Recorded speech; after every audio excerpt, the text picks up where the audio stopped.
Hey YouTube, how's it going? It's Quinton here and welcome to tutorial number 24. And in this tutorial I am going to talk to you guys about pseudo classes in CSS. And if you guys are wondering if the text or something looks different, it is actually, I've changed it a little bit.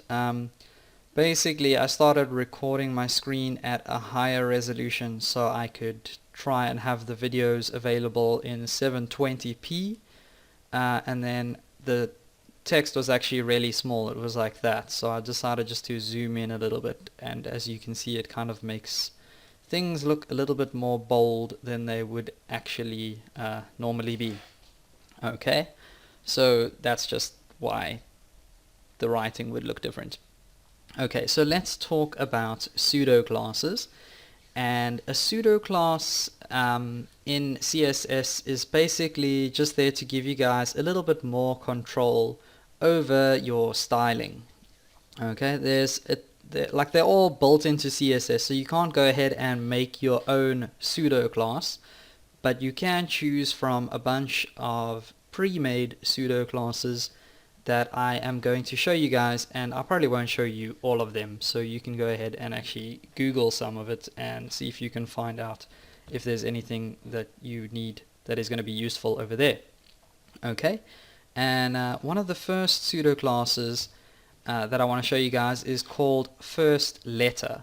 So let's go ahead and actually make a few paragraphs here.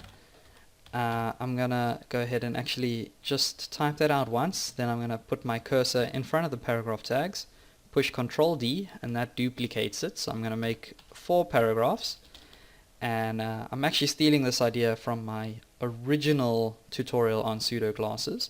So I'm gonna type the word you, and then only, and then I'm gonna get the next paragraph to say live, and the last paragraph is going to say once. So YOLO!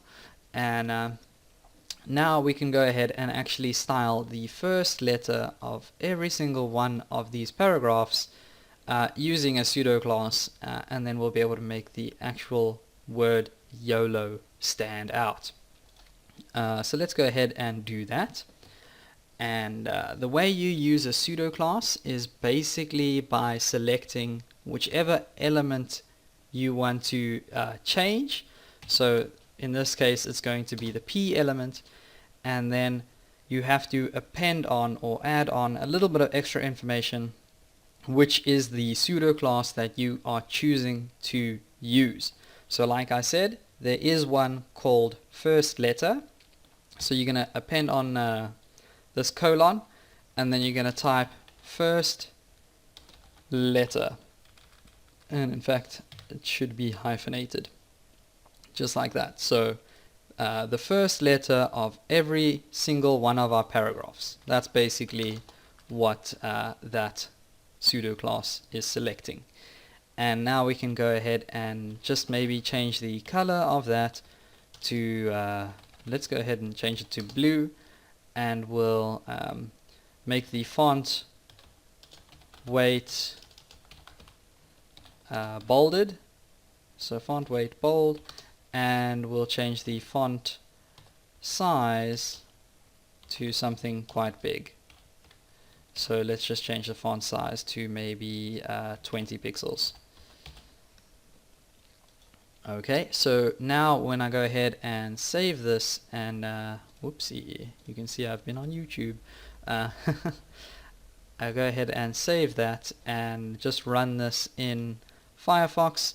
You can see I now have you only live once printed out, and I could probably just go in and zoom in to make that look a little bit the same size as the rest of the text. Okay, so that is the first letter pseudo class.